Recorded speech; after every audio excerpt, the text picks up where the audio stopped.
Jakpro Humas di tengah upaya mencegah memutus rantai penularan COVID-19 melalui penerapan protokol kesehatan secara ketat, saat ini pemerintah mulai menjalankan pemberian vaksin untuk membangun antibodi atau kekebalan tubuh guna melindungi seseorang dari penularan penyakit infeksi seperti COVID-19.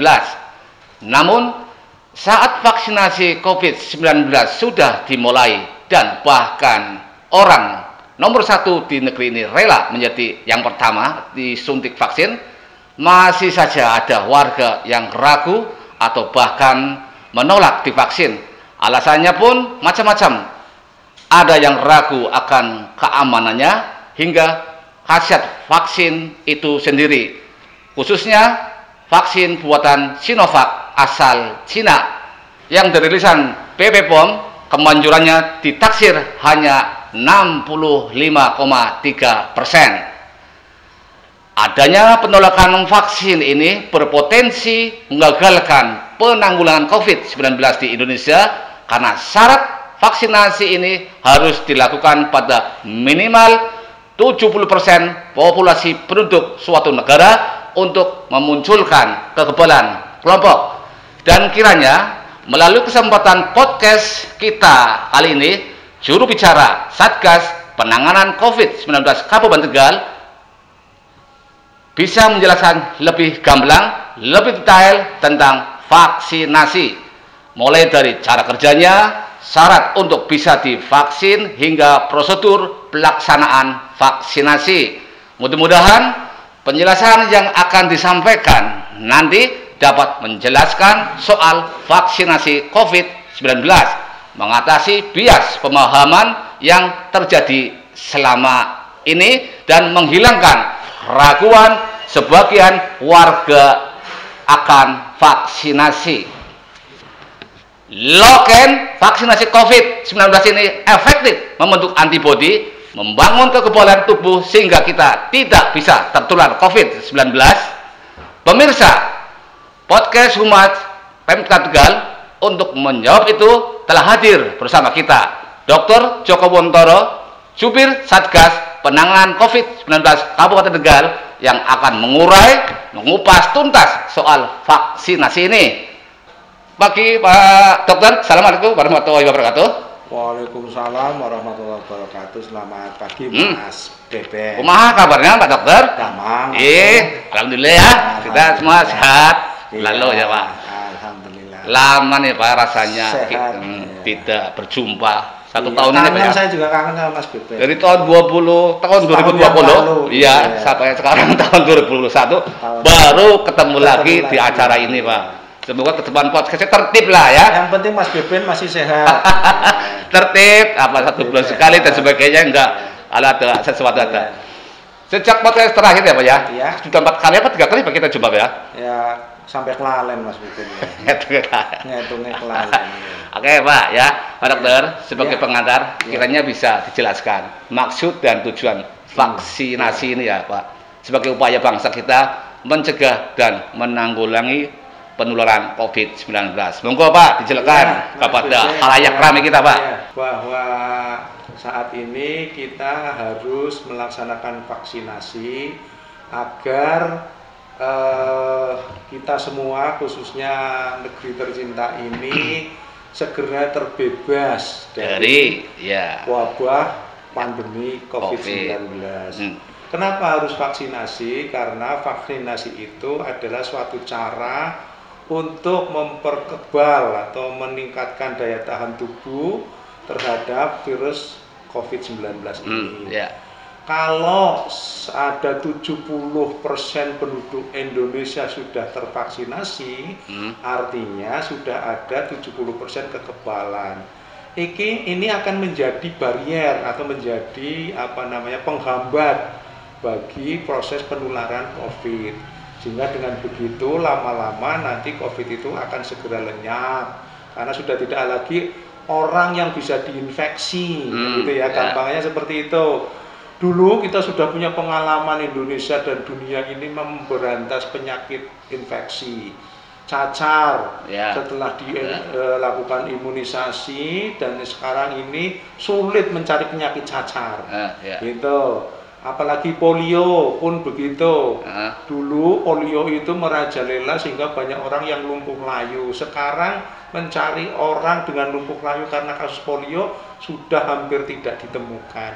Harapannya nanti seperti itu. Harapannya ya. Iya, jadi COVID nanti tahun depan insya Allah sudah nggak ketemu lagi. Gitu. Semoga kita Iya, berharap insya Allah semacam begitu, itu ya. kalau kita mau divaksinasi semua. Intinya itu Iya. Mas Beben ya. Semoga nggak ada keraguan lagi dari masyarakat tentang vaksin tersebut ya Pak ya. Iya, betul. Pak Dokter, untuk vaksin yang seharusnya kan 2 kali dosis ya Pak? 2 kali dosis, ya, betul. diberikan pada orang ya, atau yang dengan ketentuan ada ketentuan tentunya Pak ya? Ya? Betul. Apa akibatnya jika dosis kedua tidak diberikan Pak? Bagaimana pula efek kalau dosis yang diberikan berlebihan? Oh iya. Ya. Jadi kalau vaksin itu memang ada istilahnya booster gitu ya. Booster Pak? Iya, di booster supaya lebih kuat kan gitu ya. Kalau sinyal kayak anti-TV ya. Kalau pakai booster kan nggak kuat gitu ya. Jadi nggak jelas. Pun begitu pada tahap awal akan terbentuk antibodi. Ya, tahap antibodi. Namun untuk lebih memperkuat bahwa booster itu agar antibodi ini tetap bertahan lebih lama, maka perlu dilakukan booster. Dan menurut penelitian, booster pada vaksin yang kita akan pakai nanti adalah 14 hari. Dan beberapa vaksin mungkin boosternya berbeda. Ada yang produk dari Pfizer itu mungkin 1 bulan baru di booster ulang. Tapi untuk untuk vaksin yang kita akan adakan nanti, yang namanya Sinovac itu kita butuh membooster setelah 14 hari supaya timbul kekuatan kekebalannya menjadi semakin panjang. Kira-kira gambarannya itu Mas. Berarti harus 2 kali ya Pak ya? Harus. Kalau cuma 1 kali nanti kekebalannya tidak akan maksimal ya? Iya, kekebalannya tidak akan maksimal. Terus jaraknya berapa hari Pak kalau dari vaksin pertama? Ya, jadi itu kira-kira 14 hari. 14 hari ya Pak ya? Untuk Sinovac 14 hari. Beberapa vaksin lain ada berbeda ya. Tapi untuk Sinovac itu penelitiannya 14 hari untuk membuat booster atau menguatkan kembali. Gitu. Terus berapa lama sih Pak vaksin COVID-19 ini akan bekerja atau memproteksi seseorang ya? Dan kapan harus diulangnya? Apakah akan ada booster dan sebagainya? Memang penelitian belum ada kepastian, evaluasinya butuh waktu kira-kira 6 bulan. Saat ini kita belum sampai kepada itu. Nanti setelah akan dievaluasi berikutnya, yang namanya vaksin itu butuh evaluasi nanti pada waktu-waktu berikutnya. Jadi sampai saat ini kita belum tahu sampai kapan bahwa vaksin ini masih bisa, atau antibodi atau daya kekebalan masih bisa bertahan di tubuh manusia. Kita akan evaluasi lagi ke depan hasil daripada karena kan kita belum divaksin Mas. Iya, kita belum tahu nanti kita akan kebal sampai kapan. Kapan vaksinnya kita? Iya, nanti setelah dilakukan penelitian kembali, nanti setelah 1 tahun atau minimal setelah 6 bulan, apakah jumlah titer istilahnya ya. Titer itu untuk mengetahui kadar vaksin yang ada di dalam darah, yang ada di dalam tubuh, apakah masih cukup atau tidak. Gitu, nanti kita akan dievaluasi kembali. Terus ya? Iya. Bertahap ya. Bertahap, karena memang ini sesuatu yang baru ya, yang belum masih gerayangan lah Bang Anyar ya. Istilahnya supaya nanti akan dikaji kembali. Dikaji terus sampai menghasilkan setelah yang paling terbaik ya Pak ya. Iya. Pak Joko, apakah vaksin COVID-19 ini yang akan ada di Indonesia dapat mencakup pertahanan pada semua jenis strain COVID-19, termasuk strain COVID jenis baru yang kabarnya sudah di Inggris sudah ada? Ya, di media sosial banyak beredar ya Mas ya, informasi bahwa COVID itu strainnya sekarang sudah ada yang baru kan. Apa sih strain itu? Strain itu perubahan daripada struktur protein di dalam virus itu sendiri. Namun demikian, tidak semua struktur virus itu berubah total.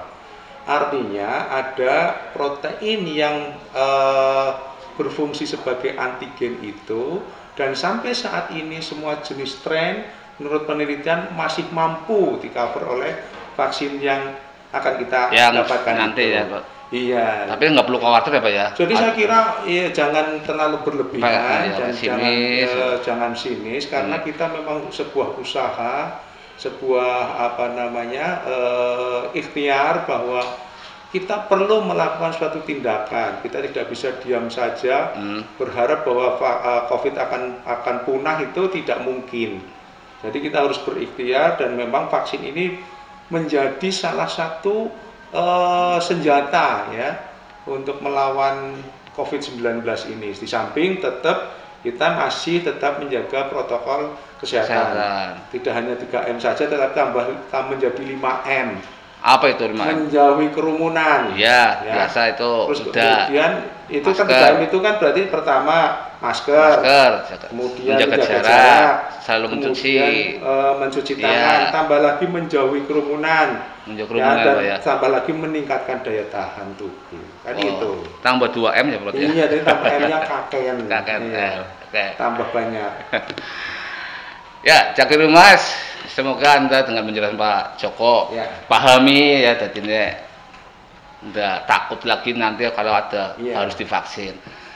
Pak Joko, apakah boleh dokter itu mengizinkan pasien tidak menerapkan protokol kesehatan 5M setelah divaksin COVID, termasuk menghadiri acara kerumunan, makan-makan, seperti yang baru-baru ini dilakukan oleh selebritas kita yang ada tadi itu, Raffi Ahmad yang seperti viral di medsos. Kira-kira apa nih jawabannya Pak? Asal divaksin bebas, anti atau gimana Pak? Bebas itu nanti kalau semua penduduk Indonesia sudah divaksin, insya Allah kita sudah bisa kembali seperti masa lalu, kita sudah bisa berkumpul bebas kembali gitu ya, kembali berkumpul, kembali bersalaman, kembali cipika-cipiki gitu ya.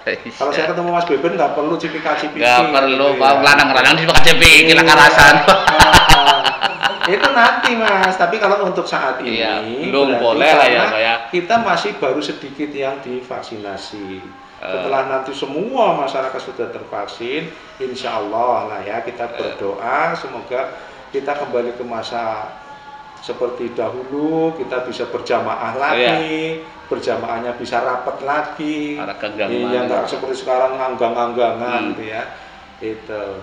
Sebenarnya berapa target dari pemerintah sih Pak untuk memvaksin seluruh warganya itu? Apa semuanya sekaligus apa gimana Pak? Yang ideal memang semuanya, tetapi target minimal itu adalah 70% jumlah penduduk. Udah siap itu vaksinnya Pak? Kalau 70% penduduk itu tervaksinasi, pasti insya Allah akan terjadi kekebalan yang namanya herd immunity. Sing kuat sih menang. Iya, itu yang 30% ini akan jadi terlindungi. Oh iya. Terlindungi sama yang 70. Jadi istilahnya nanti gini, kalau ada serangan vaksin dari luar, yang 30% ini terkurung oleh yang 70%. Gitu. Jadi kebalannya sudah masuk, orang yang sudah kebal, vaksin virusnya mental. Gitu. Kan dia tidak nulari sama yang 30% ini. Oh, gitu ya. Itu gambarannya. Sistemnya begitu gambarannya Pak ya. Iya. Tapi tetap nantinya seluruh warga divaksin ya. Nanti kalau ketika nanti sudah jumlah vaksin sudah mencukupi, karena ini Mas, saat ini kan yang pandemi kan tidak hanya di Indonesia, hampir seluruh dunia. Kan sampai ke kutub selatan pun ada wabah, padahal di sana orangnya sedikit, tapi juga tetap ada wabah ini. Maka jumlah vaksin ini karena jumlah perusahaan itu masih belum banyak atau belum cukup untuk kebutuhan seluruh dunia, mungkin tentu bertahap. Tahap awal ini memang saat ini adalah istilahnya garda pelayanan kesehatan terdepan. Nakes dulu lah ya. Nakes ini baru yang pertama, nanti tahap kedua adalah pemberi pelayanan yang lain selain pelayanan kesehatan.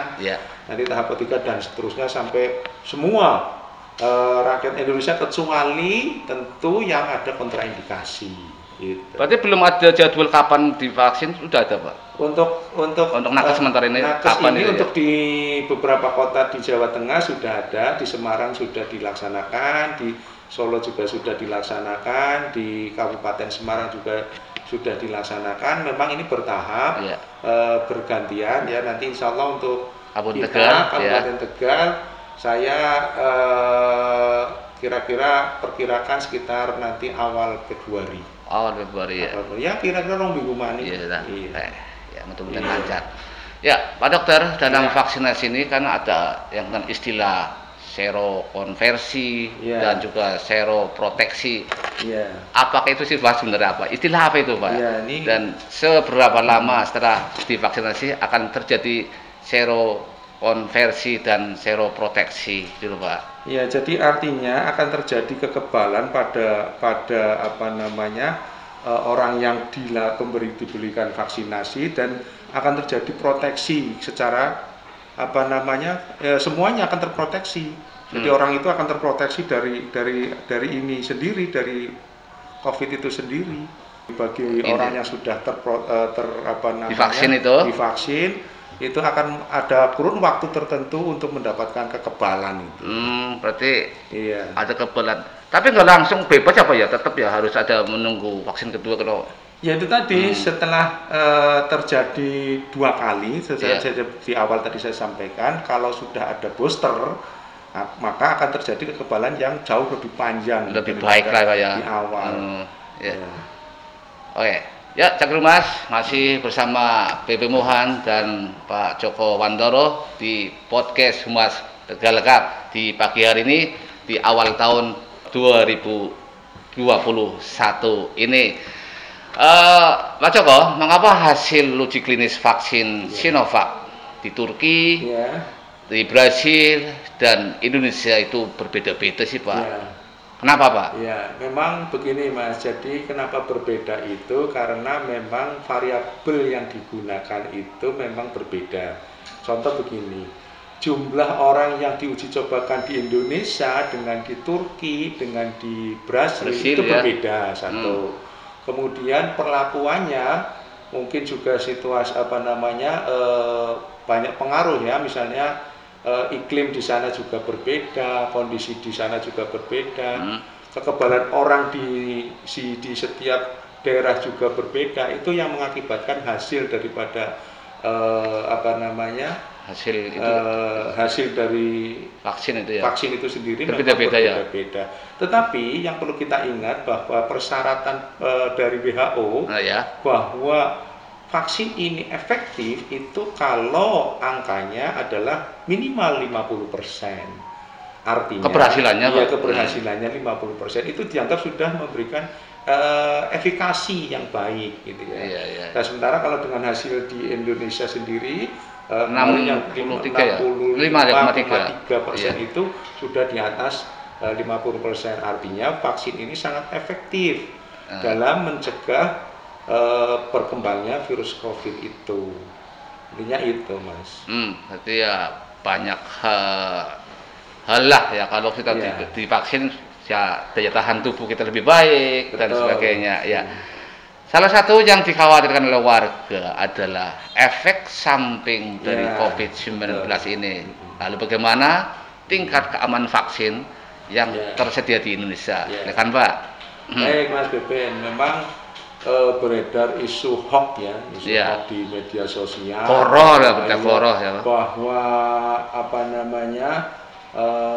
ada efek samping yang berbahaya, bahkan ada hoax yang mengatakan orang pertama yang divaksinasi meninggal gitu itu ini sangat menyesatkan gitu ya. Ini betul-betul hoax. Jadi sampai saat ini ya hasil evaluasi dari uji klinis tahap 1, 2, 3 itu tidak ada yang efek samping yang sangat berarti. Artinya begini, yang mengakibatkan sakit, yang mengakibatkan kematian itu tidak ada.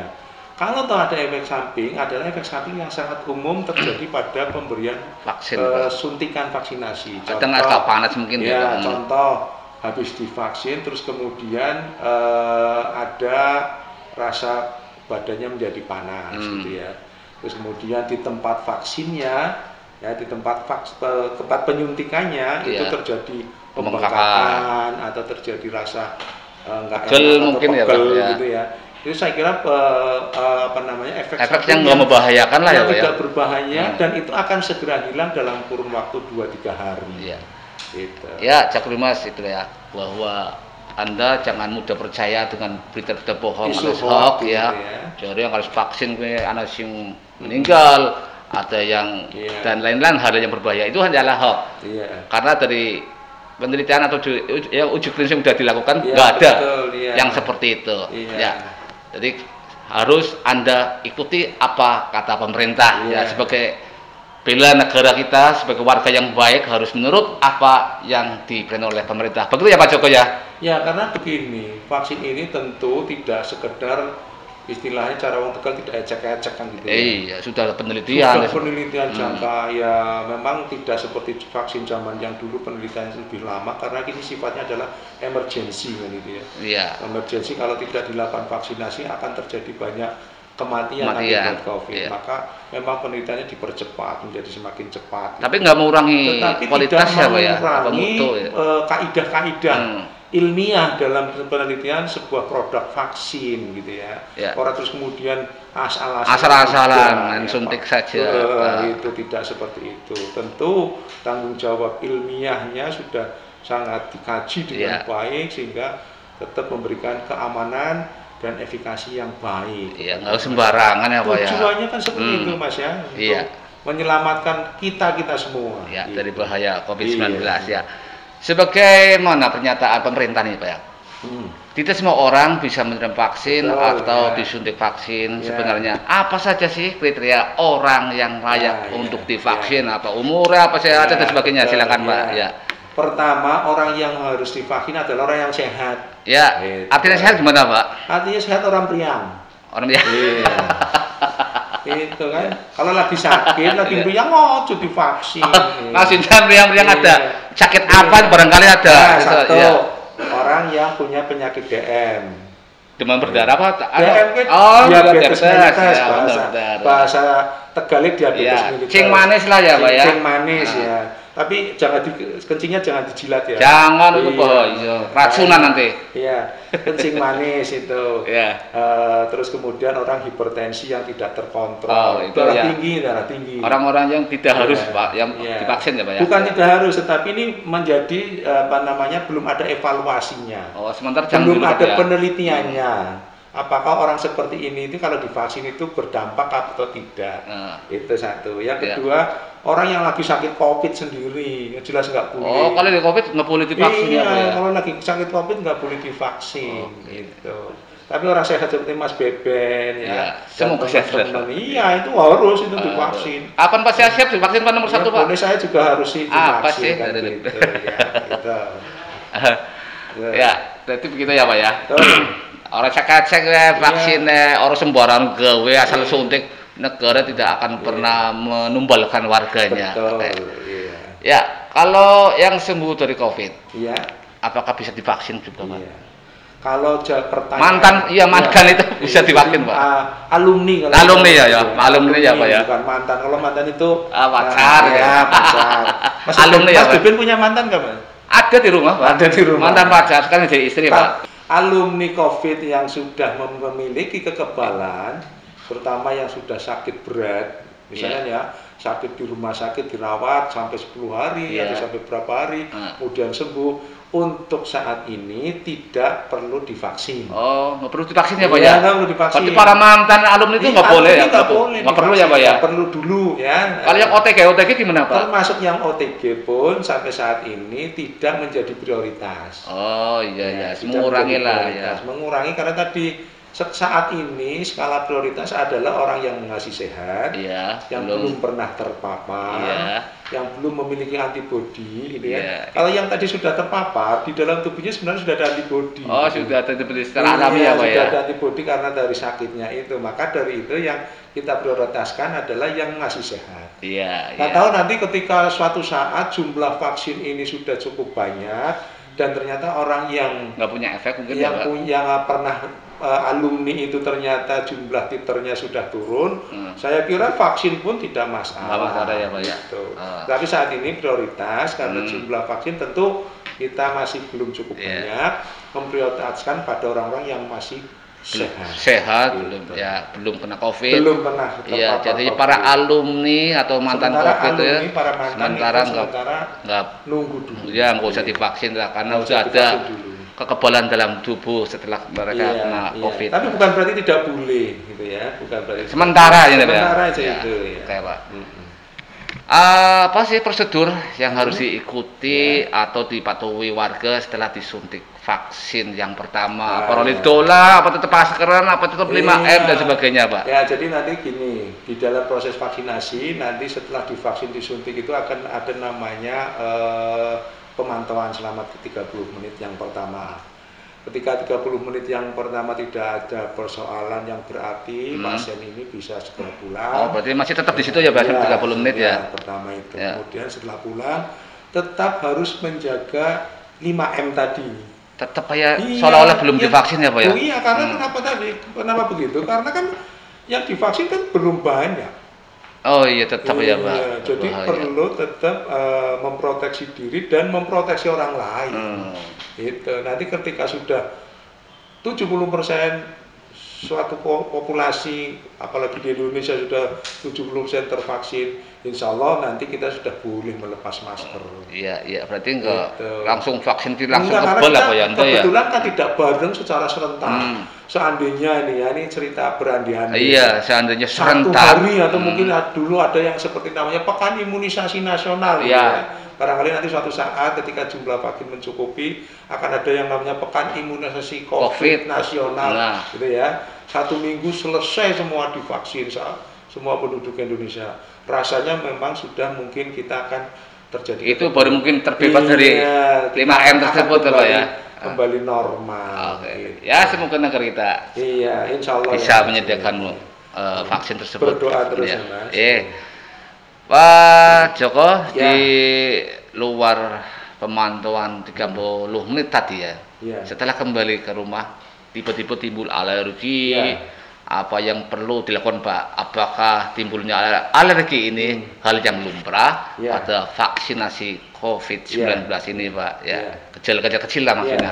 Silakan, jadi Pak. Gini, yang namanya kejadian ikutan pasca imunisasi ini atau disingkat KIPI.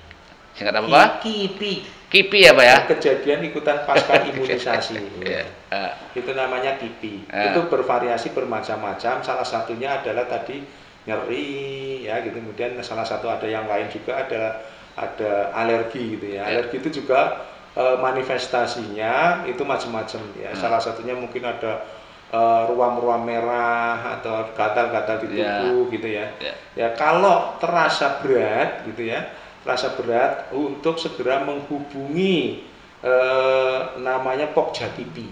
Ada, Pak? Oh iya. Itu di rumah sakit apa puskesmas? Di semua unit pelayanan kesehatan yang memberikan vaksinasi akan memberikan arahan nantinya seperti apa yang harus dilakukan. Kalau ada sesuatu. Iya, kalau ada sesuatu gitu. Jadi namanya Pokja KIPI di Kabupaten Tegal tentu penanggung jawabnya adalah Ibu Bupati karena sebagai kepala daerah gitu ya, dan nanti ada tim-tim ahli dari dokter spesialis, kemudian dari petugas-petugas kesehatan lain. Gitu. Ada yang lupa tadi, Pak. Yang divaksin tadi ada yang lupa saya tanyakan. Umur itu jadi syarat nggak, Pak ya? Ya, syarat saat ini untuk Indonesia itu umur 18 sampai 59. Pertanyaannya kenapa? Kenapa ya, Pak? Kenapa? Ada apa? Karena sampai saat ini yang dilakukan uji klinis itu baru di usia itu. Oh, belum ada yang 59 tahun ke atas ya? Uji klinis di usia di atas 59 dan di bawah 18 tahun. Ketika nanti uji klinis itu di usia itu sudah ada dan datanya sudah jelas, ya akan sangat mungkin akan pemberian vaksinasi di usia itu. Bahkan di informasi terakhir untuk vaksin tertentu selain Sinovac gitu ya, kalau nggak salah vaksin produksi Rusia gitu ya, itu sudah ada yang diberikan pada usia sampai usia 80 tahun. Di sana, Pak, nggak punya kebetulan ada gejala-gejala di Indonesia. Berarti Sinovac ini belum ada. Nanti gini, Indonesia kan sudah kontrak dengan beberapa perusahaan vaksin. Salah satunya itu tadi dari Sinovac, kemudian dari Pfizer ini ya, Pfizer itu dari Amerika, kemudian dari Moderna, kemudian juga dari Rusia, gitu ya. Itu nanti moga-moga akan lebih bervariasi. Siapa saja yang boleh divaksinasi. Nah, jadi seperti itu, Cak Rumas. Kenapa vaksin yang divaksin harus tidak melebihi dari umur 59? Karena uji klinisnya orang yang diuji klinis tertinggi umur 59 berarti ya, Pak. Dan di bawah 18 tahun. Oke. Ya, masih berlanjut kembali Cak Rumas bersama Pak Joko Wantoro, Ketua Jubir Satgas 19 Kabupaten Tegal. Masih berlanjut ya, pertanyaan juga masih antri Pak, satu persatu jawab biar warga Kabupaten Tegal khususnya tidak ragu untuk menerima vaksin. Ya, jika seseorang sudah mendapat suntikan vaksin, vaksin pertama maksudnya, suntikan vaksin pertama Sinovac dari pemerintah, tapi kemudian untuk vaksin kedua ada tawaran dari kantor atau perusahaan tempatnya bekerja vaksin selain Sinovac, bolehkah Pak? Ya harus sama-sama. Oh, boleh Pak ya? Sama, karena metodenya berbeda setiap vaksin yang diproduksi. Vaksin Sinovac ini diproduksi dengan metode vaksin virus inaktif atau virus yang sudah mati. Iya, yang sudah. Sementara di vaksin lain metodenya berbeda. Ada yang namanya menggunakan DNA vektor atau virus vektor, ada yang menggunakan protein DNA, RNA dan lain sebagainya. Jadi cara kerjanya agak berbeda ya Pak ya? Goalnya, tujuannya sama. Membentuk antibodi ya. Sama saja kita, Mas Beben mau pergi ke Jakarta, ada yang lewat udara, ada yang lewat darat, ada yang lewat laut, ada yang melompat gitu kan, terbang angkut sendiri. Ya. Barangkali begitu Mas Beben. Ini gampangnya seperti itu. Iya. Jadi kalau berangkatnya pakai jalur darat ya sebaiknya nanti pakai jalur darat lagi. Jadi nggak boleh ya warga Kabupaten Tegal. Kalau yang vaksinnya harus sama. Ya kecuali nanti ditawarkannya vaksinnya sama. Iya harus sama nggak apa-apa. Iya. Berarti harus vaksin pertama Sinovac. Iya. Kalau di vaksinnya kedua harus Sinovac, nggak boleh yang lain karena beda. Tapi umpama ya nanti tahun depan mau divaksin lagi pakai vaksin yang lain, mungkin tidak masalah. Iya, setelah ada penelitian lebih lanjut mungkin ya Pak ya. Iya. Kembali kepada syarat warga penerima vaksin tadi ya Pak. Ada pertanyaan, apakah ibu hamil, ibu menyusui dapat diberikan vaksin 19 tersebut? Ibu hamil. Bumil. Iya, busuk. Menyusui bayinya ya Mas? Ya lah, Mas-masnya sudah datang gini. Ibu hamil dan ibu menyusui sampai saat ini belum diberikan. Oh, nggak boleh juga ya sementara ini ya Pak ya? Sementara ini belum. Karena tadi sama ya. Belum ada uji klinis gitu uji klinisnya pada ibu hamil. Jadi kita harus safety dulu, jangan dulu itu jangan dulu itu. Berarti sementara yang belum boleh divaksin, ibu hamil, ibu menyusui, orang yang penyakit jantung, yang manis. Jadi sementara sampean gue jaga diri dulu dengan 5M ya Pak ya. Ya, kembali lagi Cak Rumas sama Bebe Mohan di acara Loken yang ada di Facebooknya Humas Tegal Cup. Di pagi hari ini kita lanjutkan lagi pertanyaan-pertanyaannya untuk tamu kita Pak Dr. Joko Wantoro tentang vaksin COVID-19. Lanjut Pak Joko ya. Siap. Ya. Ada sejumlah pertanyaan tentang warga yang sedang menderita penyakit seperti diabetes. Kalau dibanyakan diabetes mellitus ya Pak ya? Atau mellitus atau kencing manis. Iya, lupus eritematosis apa penyakit yang autoimun namanya. Autoimun. Terus ada pasien dengan vitiligo atau autoimun spesifik organ lainnya ya. Apakah mereka ini benar-benar tidak bisa menerima vaksin?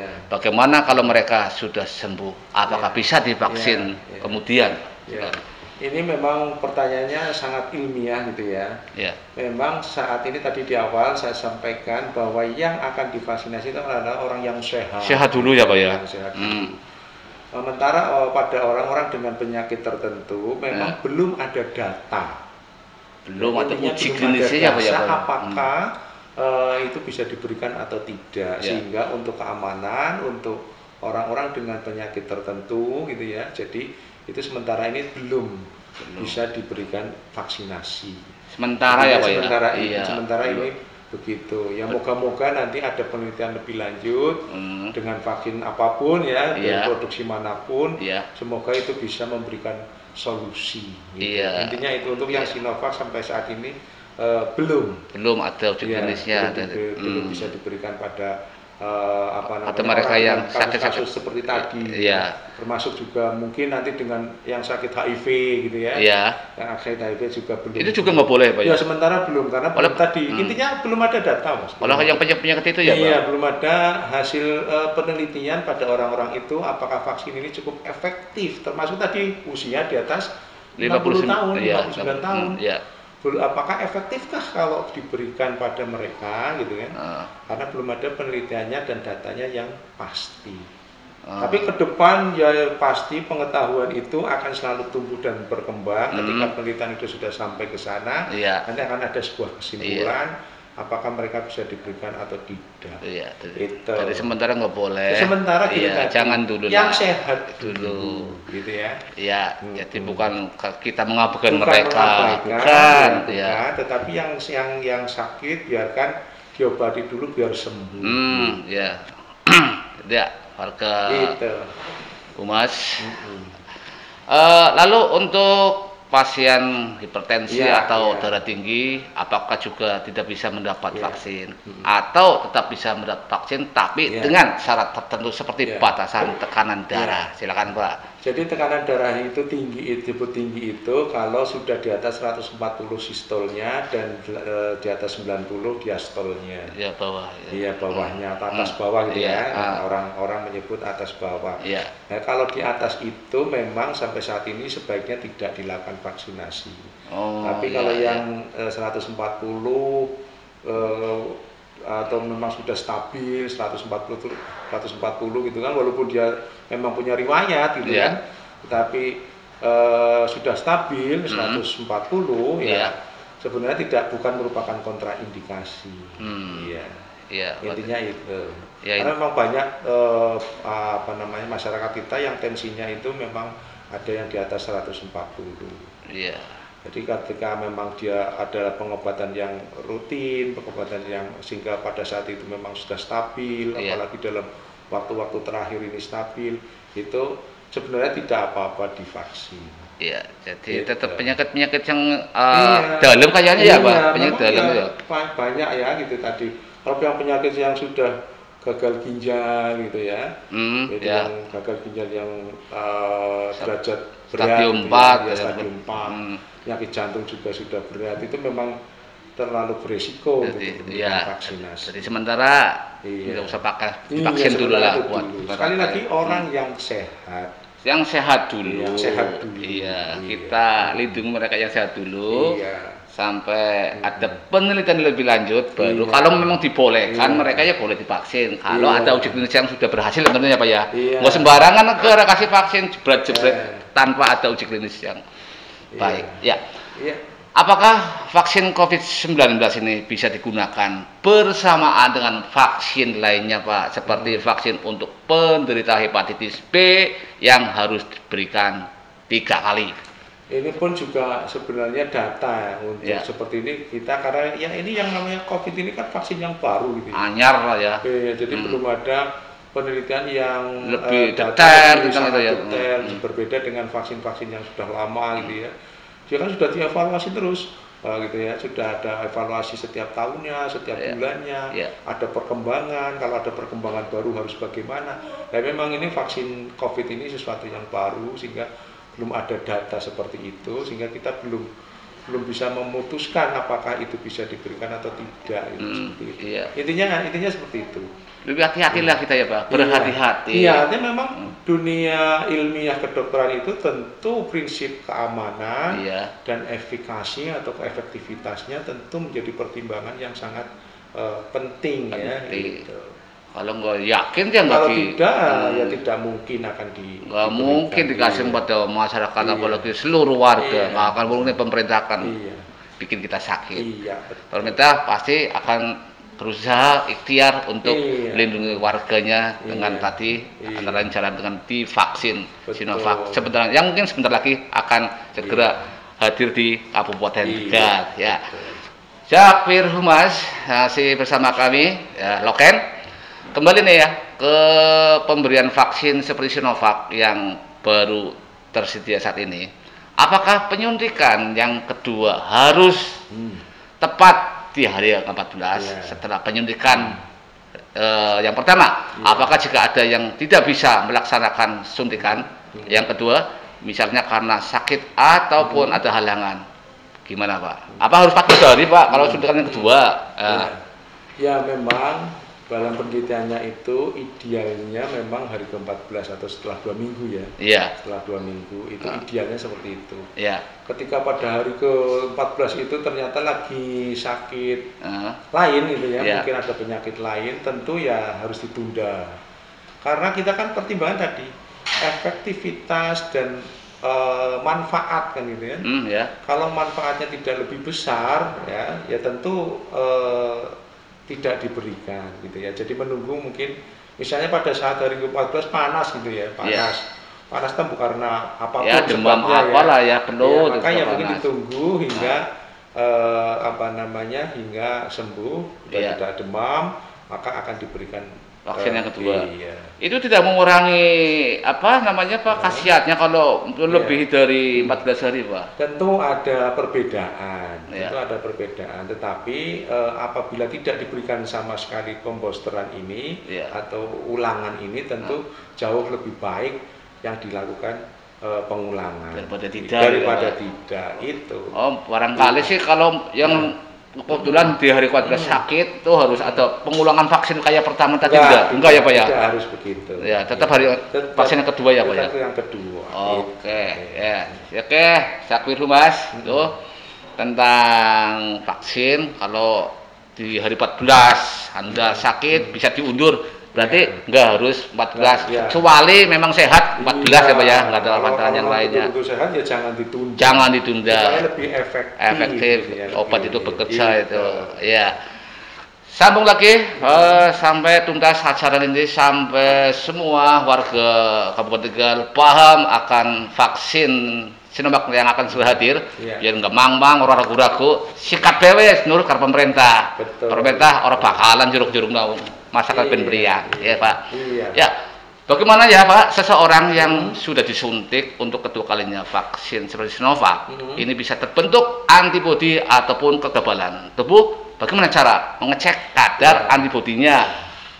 Apakah semua yang sudah divaksin dites kadarnya?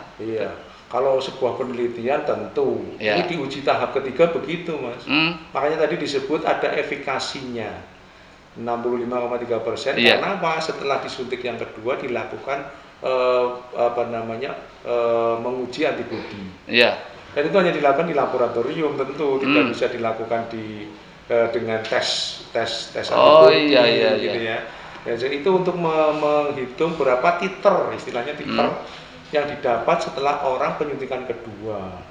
Nah, itu tadi, ini yang disebut nanti dengan efikasi. Jadi kalau mau ngetes ya harusnya dilakukan uji titer namanya di lab ya. Tentu yang mampu mengerjakan itu. Kalau ternyata titernya 1/320 ya, itu berarti besar. Artinya untuk setelah diterus sampai ke titer ke 320 berarti antibodinya cukup banyak. Tapi kalau titernya misalnya 1/60 gitu ya, itu artinya dia masih sedikit. Gitu. Artinya seperti itu. Jadi dengan titer inilah akan diketahui bahwa antibodi seseorang itu cukup banyak, cukup besar. Sekarang ini ada misalnya yang disebut dengan terapi plasma konvalesen gitu ya. Yang kayak itu orang yang pernah sakit itu untuk memberikan plasmanya kepada orang yang sedang sakit, itu dilakukan tes titernya. Itu antibodinya dicek. Kalau antibodinya ternyata bagus, tinggi, itu bisa diberikan. Tapi kalau jumlah antibodinya sedikit, ya tidak akan cukup bermanfaat. Berarti gitu. Apa semua itu harus bisa difungsikan oleh yang habis sakit? COVID itu sembuh tadi, untuk orang plasma yang darah. titernya cukup bagus. Tetap ada itu aja Pak, nggak semua itu ya? Tidak semua. Biasanya yang titernya cukup besar itu adalah orang yang sakitnya cukup berat. Oh, dulunya berat. Iya, semakin berat sakitnya itu korelasi dengan jumlah titernya semakin tinggi. Semakin tinggi. Jadi kalau yang OTG itu tipis ya, lebih kecil lah Pak ya, sedikit ya. Gitu. Makanya tadi dengan booster ini nanti titernya akan semakin tinggi. Oh, tinggi. Kalau di awal mungkin titernya masih 160, 200, kemudian nanti di tahap kedua titernya menjadi lebih tinggi. Oke, ya. Kadar antibodinya menjadi semakin banyak. Makin bagus. Ya, itulah harapan kita semuanya Pak ya, supaya kita bisa sehat. Ya. Lanjut Pak. Apakah setelah diberikan vaksin COVID-19 dapat menyebabkan rapid test antibodi ataupun antigen reaktif? Bagaimana untuk membedakan dengan orang yang dites rapid reaktif tanpa sebelumnya divaksinasi, Pak? Jadi kan begini, kekebalan tubuh manusia itu dites dengan yang namanya antibodi salah satu ya, salah satu yang paling baik adalah dengan titer tadi ya. Salah satunya dengan tes antibodi, rapid antibodi. Kekebalan manusia itu kan tadi didapat secara alamiah karena dia sakit, gitu kan? Oh iya tadi. Sakit itu dia akhirnya nanti punya kekebalan. Gitu. Yang kedua yang pasif ini yang divaksinasi ini tadi. Nah divaksinasi sebenarnya hasilnya sama saja. Outputnya atau nanti hasil akhirnya adalah tumbuhnya antibodi di dalam tubuh, kan gitu kan? Antibodi. Kalau antibodinya di dalam tubuh itu cukup cukup untuk memberikan reaksi tes antibodi rapid positif, ya positif, kan gitu. Ya jadi yang OTG itu kalau di rapid antibodi kan juga positif. Bahkan sampai 6 bulan gitu masih positif. Maka sangat mungkin ada kalau diberikan vaksinasi antibodinya positif. Tetapi antigennya tidak mungkin. Karena antigen itu yang dites adalah virus yang aktif. Virus yang masih hidup. Virus yang masih hidup itu tempatnya ada di saluran hidup sampai di paru-paru. Kayak swab yang di swab itu mencari antigen, mencari virus. Jadi gini perlu diketahui supaya jelas ini. Antigen, antibodi. Antigen itu virusnya. Antibodi ini jejaknya virus. Lapangan lah ya. Jejaknya ini kalau ketika ada virus, pernah ada virus, berarti akan muncul antibodi di dalam tubuh. Ini jejaknya. Iya, gampangannya ngomong begitu. Jadi ceritanya gini, misal nih cerita nih, dalam sebuah ruangan ini ya, Mas Beben atau di rumahnya Mas Beben, Mas Beben pulang-pulang rumahnya acak-acakan. Kira-kira dalam pikiran Mas Beben ada apa terjadi tadi? Mungkin rumah ada maling gitu ya, ada orang masuk kan gitu kan. Nah, itu namanya antibodi. Itu ada jejak ya. Tapi kalau antigen itu ketika Mas Beben pulang rumah ada malingnya di situ.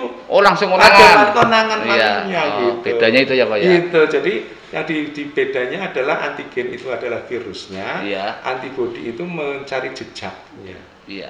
Jejaknya adalah namanya antibodi. Lebih efektif berarti mencari malingnya itu maling sisa ketemu gitu kan jejak tuh barangkali maling si hilang barangkali bukan juga maling atau mungkin ada macan masuk kan itu bisa jadi. Dilanjut kembali dengan pertanyaan berikut supaya benar-benar kita paham, mereka yang mendengar juga paham nih Pak. Jika tadi memang disebutkan bahwa antibodi yang terbentuk tidak bisa mudah untuk dites karena harus melalui uji lab ya Pak. Apakah ada tanda-tanda klasik tanda-tanda klasikal COVID ya, vaksin COVID tersebut Pak, yang sudah diberikan berhasil membentuk antibodi yang efektif memproteksi diri seseorang ataukah tidak gitu Pak? Memang efek idealnya memang untuk mengetahui antibodi setelah orang divaksin yaitu tadi dengan tes titer gitu. Itu yang paling efektif ya Pak ya. Paling ini seperti itu ya. Minimal kalau memang sangat minim yaitu tadi dengan rapid antibodi mungkin ya. Rapid antibodi ini juga bisa mendeteksi antibodi kan itu ya. Tergantung kadarnya, apakah kadarnya bisa memberikan reaksi tesnya menjadi reaktif atau tidak. Kalau memberikan tes yang reaktif berarti antibodi yang terbentuk cukup banyak. Ya. Itu. Ini yang paling sederhana itu. Sederhananya itu ya Pak ya? Iya. Ya, tapi tidak ada tanda-tanda klinis bahwa orangnya setelah divaksin antibodinya banyak, nggak kelihatan. Orang katon, digerayam, cekelnya pada bahaya Pak. Pak. Kalau misalnya habis disuntik kemudian badannya menjadi keker, yang enggak kelihatan. Kecuali lewat tadi dengan pemeriksaan yang dengan namanya titer antibodi. Jadi ya warga atau Jokpin Humas jadi setelah divaksin sampai kebal ataupun tidak itu ya kebal nggak bisa dideteksi dengan gerayangan dengan mata telanjang nggak bisa sentuhan. Iya, tetap kalau mau mengetahui ya lewat lab ya Pak ya, di tes di laboratorium tersebut. Ya oke. Nah ini mungkin yang perlu diperhatikan ya. Calon penerima vaksin, apakah ada obat yang tidak boleh dikonsumsi sebelum pemberian vaksin COVID-19? Iya Pak. Sebenarnya tadi kalau orang sehat kan nggak minum obat gitu. Terus kemudian kalau orang-orang dengan obat-obat penurun kekebalan atau autoimun untuk pengobatan autoimun tadi yang disebut dengan vitiligo, lupus erythematosus, atau penyakit autoimun yang lain, itu memang juga tidak boleh diberikan vaksinasi kan gitu kan. Jadi ya sebenarnya praktis sebenarnya tidak ada obat yang dilarang untuk diberikan, kecuali tadi yang autoimun, karena memang dia pun tidak divaksinasi kan itu. Yang jelas yang divaksin adalah orang yang sehat sih. Iya, orang yang sehat. Orang nggak sehat nggak boleh. Orang yang belum boleh. Iya, belum boleh sebelum sehat. Karena memang harus ada penelitian lebih lanjut. Ada tensi segala macam ya sebelum itu ya Pak ya. Iya, sebelum divaksin ya. Kemudian ada. Jadi nanti begini Mas, prosesnya ada 4 meja. Mungkin Jokpin Humas juga sudah melihat di televisi gitu ya. Ada 4 meja pendaftaran, meja screening gitu ya. Ya screening itu nanti akan banyak pertanyaan, akan disiapkan pertanyaan, apakah pernah punya penyakit tertentu, apakah punya hipertensi, apakah punya penyakit gula, bagaimana kondisi terakhir, obat yang diminum apa, kan gitu ya. Akan pertanyaan-pertanyaan. Kalau itu ternyata tidak ada kontraindikasi, dilanjutkan dengan meja ketiga namanya meja penyuntikan. Setelah meja penyuntikan selesai, baru kalau namanya yang terakhir pengamatan selama menunggu 30 menit ya Pak, nggak boleh pulang dulu. Apakah terjadi kejadian yang tadi yang disebut dengan KIPI, kejadian ikutan pasca imunisasi. Kalau tidak ada 30 menit berarti insya Allah aman. Berarti tetap prosesnya juga sangat hati-hati ya. Ketika mau divaksin ada 4 meja lagi ya. Ada 4 meja. Screeningnya itu kan oleh tenaga-tenaga yang sudah terlatih yang sudah diberikan pelatihan untuk menyampaikan hasilnya itu. Ya harus sembarangan. Iya, tidak sembarangan. Daftar, di screening, divaksin, terus kemudian dievaluasi. Evaluasi menunggu 30 menit. Ya, berarti kalau screeningnya tidak memenuhi syarat gimana Pak? Indikasi tidak memenuhi syarat ya tidak dilakukan. Walaupun sehat Pak sekalipun. Sehat, tetapi tadi misalnya tensinya 300 ya. Oh iya. 200 gitu ya. Nah, ya tentu tidak dilakukan vaksinasi. Oh begitu ya Pak ya. Tetap benar-benar sehat ya Pak. Betul, hati-hati. Hati-hati ya, tidak harus sembarangan ceplus Pak. Tidak asal ceplus saja. Oke Pak, ya. Diminum juga boleh Pak barangkali. Boleh. Ya, minum dulu Pak. Ya, sekarang madan. Barangkali kering. Iya. Kelam ya, hati kelumas samping itu karena sambil rokok. TV Humas Tower Pak. Kalau minum masker boleh dibuka ya Mas? Boleh dikit aja Pak. Kalau maskernya jadi buka nggak bisa minum. Pak. Emangnya saringan dawet. Setelah minum, tutup lagi. Maskernya dipasang lagi. Iya. Ya kembali Pak dengan pertanyaan berikutnya Pak. Yang semoga Pak Joko nggak capek menjawabnya Pak ya. Enggak. Iya, namanya juga perjuangan Pak. Perjuangan untuk masyarakat pendidikan. Supaya masyarakatnya sehat. Kalau masyarakatnya sehat, produktivitasnya tinggi, terus kemudian ekonomi juga tumbuh berkembang baik, sehingga harapan kemajuan di segala bidang bisa kita capai. Gitu ya. Pak. Ini juga penting nih Pak ya, supaya kedepannya tidak ada dusta di antara kita. Oh ya, kayak lagunya Bruri ya. Lagunya apa ya, Pak? Bruri karena Yuli kayak siapa kayak Dewi Yul kayak Yuli ya benar Pak. Ya Yuli itu tutu. Dewi Yul Pak. Di antara kita dusta kita. Karena opini publik bisa terbentuk jika ada kasus vaksinasi yang kemudian mengerucut pada penyebab penyuntikan vaksin yang kadaluarsa atau rusak, Pak. Nah, bagaimana cara mengetahui vaksin sudah mengalami kerusakan atau kadaluarsa setelah disimpan atau dalam pengiriman, Pak? Rusak atau kadaluarsa ya? SPP. Vaksin ini dalam pengiriman distribusi itu sangat berhati-hati. Ada yang disebut dengan namanya rantai dingin. Rantai dingin, Pak. Maksudnya gimana rantai dingin, Pak? Bahasa Tegalnya namanya cold chain gitu ya. Ya, jadi bukan rantai itu yang dingin maksudnya. Rantai itu berarti kan ya apa? Artinya gini, berantai. Vaksin itu dia akan tetap bertahan baik menjadi vaksin yang efektif ketika suhu yang disimpan itu penyimpanannya sesuai. Dalam hal ini vaksin Sinovac itu suhunya adalah 2-8 derajat Celcius. Dingin ya. Selama vaksin itu di dalam suhu itu insya Allah tidak ada aman dan kerusakan ya. Gitu ya. Tapi kalau vaksin itu disimpan lebih dari suhu itu akan terjadi kerusakan, sehingga distribusi pun sangat memperhatikan itu. Ya kayak apa ya? Iya. Kontainer ya, Pak. Kontainer dingin namanya. Dingin ya. Kontainer dingin atau kulkas lah gampangnya. Kulkas gede. Ya, kulkas gede gitu. Ya. Kontainer dingin itu dari pusat, dari Jakarta ke provinsi ya, sampai saat ini di Jawa Tengah sudah ada di provinsi. Nanti dari provinsi dalam distribusi pun tetap memperhatikan cold chain ini, rantai dingin. Tetap ya, Pak ya? Iya, di perjalanan harus tetap dingin. Nggak sembarangan pakai kendaraan apa ya, Pak? Khusus seperti ya, Pak? Boleh dibawa numpak motor kan gitu ya.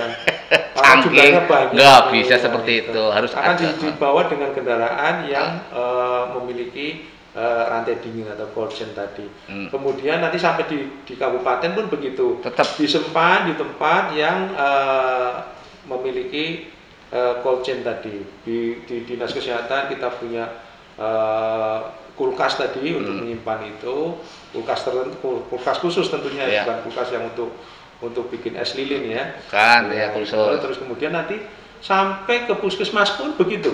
Tetap ada alat yang pendinginnya, Pak. Ada prosedur mengambil sampai untuk ke distribusi sampai kepada saat penyuntikan. Tetap pakai harus ukuran 8 derajat itu. Maksimal 8 derajat Celcius. 2 sampai 8 derajat Celcius. Kalau ini sudah terpantau dan itu akan kita pantau terus. Tidak boleh suhunya melebihi itu. Bahaya, bisa rusak. Karena kalau melebihi itu vaksin ini akan rusak. Padahal nanti dikawal ya, Pak ya? Betul, dan ini nanti kita pengawalannya tidak hanya dari sisi cold chain-nya saja, tapi dari sisi keamanan keamanan secara umum. Iya, ya kawal terus. Iya, dikawal terus, bahkan kita nanti dikawal oleh kepolisian. Oleh tentara ya untuk vaksin ini supaya aman. Contoh misalnya nanti dalam perjalanan dari Semarang ke Tegal misalnya ya itu akan dikawal oleh polisi dan tentara supaya tidak macet. Di jalan tidak macet. Ada koridornya. Nah, supaya tidak lama di jalan. Itu menjaga rantai dingin ini sangat penting sehingga nanti begitu sampai ke kabupaten pun tetap rantai dingin ini tetap terjaga dengan suhu tertentu. Oke, Jakwir kembali. Pertanyaan berikut tadi tentang penyimpanan vaksin dengan alat tertentu dengan ukuran derajat tertentu ya, Pak ya. Ada ukurannya 2-8 ya, Pak ya. Oh ya, ada juga pertanyaan yang masuk di kami nih, Pak. Apakah setelah menjalani suntik vaksin COVID-19 baik suntik pertama maupun suntik yang kedua, kita masih tetap bisa melakukan donor darah, Pak? Saya kira secara teori tidak akan ada pengaruh ya kalau nggak ada pengaruh apalagi sudah suntikan yang kedua. Bahkan mungkin di dalam darahnya dia itu masih sudah mengandung antibodi. Nah, tinggal kepentingannya untuk apa ini donor darah. Kalau untuk donor darah umum saya kira juga tidak berpengaruh gitu. Jadi apa ya, Pak ya? Aman apa ya? Saya pernah disuntik katakanlah meningitis gitu ya. Kalau kita mau berangkat ke Mekah gitu kan, atau mau umroh, mau haji kan suntik meningitis. Habis itu donor kan juga boleh tuh. Nggak apa-apa, nggak masalah ya Pak. Nggak apa-apa. Iya, jadi aman untuk orang lain. Iya, jadi nggak ada kontraindikasi. Darah kita tetap aman walaupun kita nanti donor. Iya. Oke, darahnya setelah divaksin 1/2 kita boleh donor darah. Oke, Jakwiru Mas. Nah, ini juga ada pertanyaan yang baru masuk nih Pak. Akan mesin masuk ya Pak. Bilang-bilang. Apakah vaksin dapat diberikan pada orang sedang menderita batuk-batuk? Ya flu tadi ya. Tapi swab negatif nih Pak. Bukan COVID. Bukan COVID Pak, batuk biasa. Apakah harus menunggu setelah sembuh dari sakit batuk tersebut Pak? Kan tadi sudah di awal sudah jelas.